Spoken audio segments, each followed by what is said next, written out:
পৃথিবীতে ভালোবাসার অধিকার সবার আছে, কিন্তু পাওয়ার ভাগ্যটা সবার হয় না। ভালোবাসা সত্যিই অদ্ভুত সুন্দর একটা অনুভূতি। কারো জীবনকে সুন্দর করে গড়ে তোলে, আবার কারো জীবনকে নিঃশব্দে ধ্বংস করে দেয়। প্রতিটা চোখের জল যেন বলে দেয় কারো মায়া ঠিক কতটা ভয়ঙ্কর হতে পারে। ভালোবাসতে তো সবাই জানে, কিন্তু সেই ভালোবাসার মায়ায় পড়ে ভেতর থেকে ধীরে ধীরে শেষ হয়ে যেতে কয়জন পারে? কারো মায়া যে এতটা গভীর আর কষ্টের হতে পারে, মায়ায় না পড়লে হয়তো কোনোদিন বুঝতেই পারতাম না।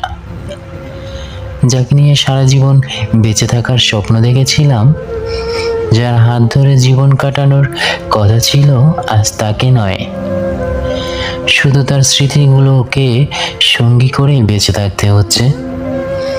প্রতিটা রাত এমনভাবে কেটে যায় যে মাঝরাতে হঠাৎ তার কথা মনে পড়লে নিঃশ্বাস পর্যন্ত ভারী হয়ে আসে। তাকে নিয়ে কল্পনার এক অদৃশ্য জগৎ সাজাই। যদিও বাস্তবে তাকে পাওয়া সম্ভব না, হয়তো 1% নেই, তবুও তাকে নিয়েই ভাবতে ভালো লাগে। ভালো লাগে তার স্মৃতিগুলো আঁকড়ে ধরে গল্প লিখতে। ভালো লাগে তার দেওয়া প্রতিটি কথার কথা মনে করে নীরবে আফসোস করতে। তার সব কিছুই আমার ভালো লাগতো, কিন্তু আমি কখনোই তার ভালো লাগার মানুষ হয়ে উঠতে পারিনি। সে হয়তো ভালোবাসা পেতে জানতো, কিন্তু ভালোবাসতে জানতো না। বাস্তবে যাকে পাওয়ার কোনো সুযোগ নেই, তার মায়ায় আটকে থাকাটা সত্যিই ভীষণ কষ্টের। কারণ জীবনের সব চাওয়া পূর্ণতা পায় না, সব ভালোবাসা সফল হয় না।